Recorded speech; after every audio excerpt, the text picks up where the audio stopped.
What's up guys, my name is Raquel and thanks so much for clicking on this video. I post content that is related to sneakers and fashion, so if that's something you're interested in and you haven't already, don't forget to subscribe to the channel.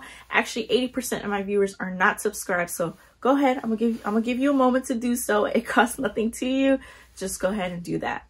Also, with that being said, I finally hit over 100 subscribers, which I am truly thankful for. Thank you for those that have liked, commented, shared, and subscribed. It means so much to me that I was able to reach this milestone for myself.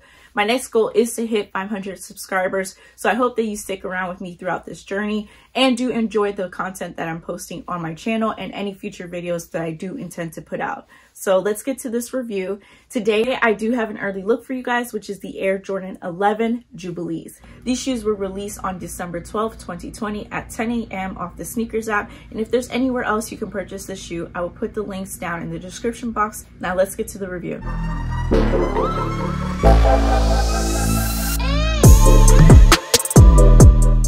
So here is the box when you purchase the grade school version. Grade school retails for $180. Sizes will run from 3.5 all the way to 7 in grade school. Men's retails for $220. Sizes will run from 7 men's all the way to 18 men's. Now I purchased this shoe in a size 4.5 and I was able to get them off the sneakers app during the shock drop.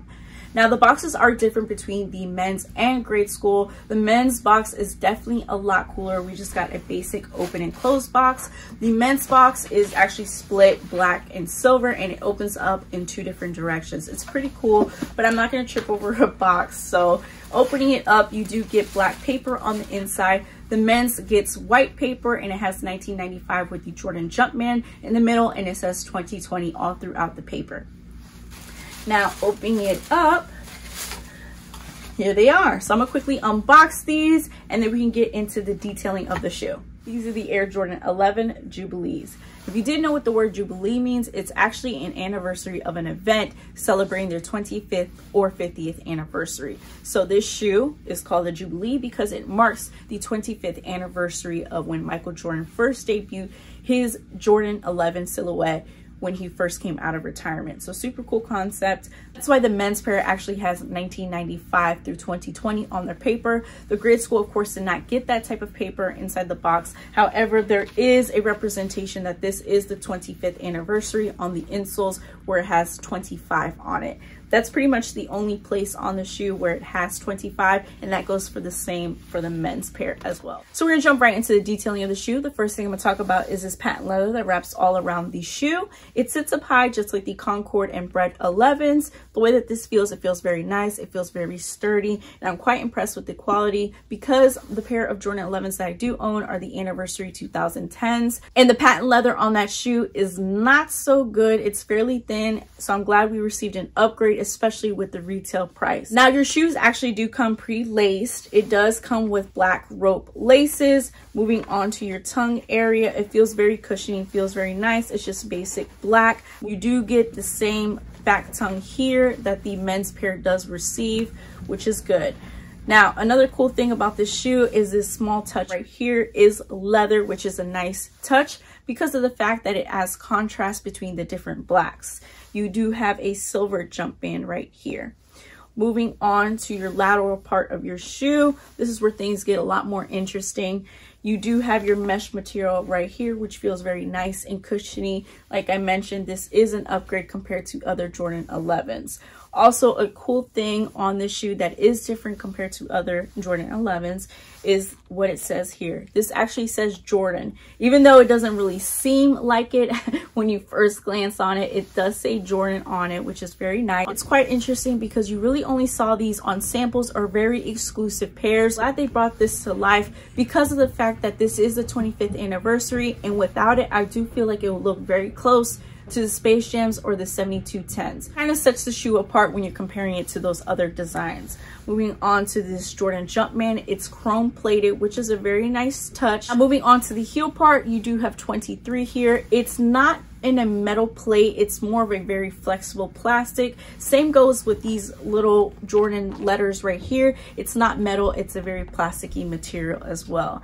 Now this leather on the heel part is very nice. It's very soft, but nothing crazy. It's okay, you know. Now moving on to the bottom of the shoe, it has a very milky bottom with light gray panels here. And the part that I'm actually most excited for is this carbon fiber plate right here. We did not get skimped off of it, and I'm glad, because retail for $180, I better get something close to men's. Now that pretty much wraps up the detailing of this shoe. I wanted to get you guys' thoughts on how you felt about this shoe, if this was going to be a cop or drop. So I did an Instagram poll, and I'm quite shocked at the results. Only 55% of you guys said it was going to be a cop, and 45% said you guys were not copping it.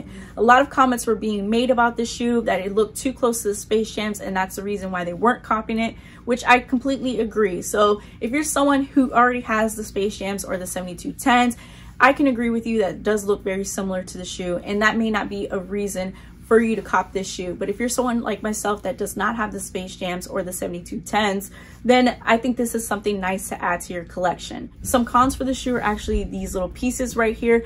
Now I do like how they're not stitched in, especially because this back piece tends to fade over time on other Jordan 11s. However, my concern is they are going to fall off, especially like these letterings right here.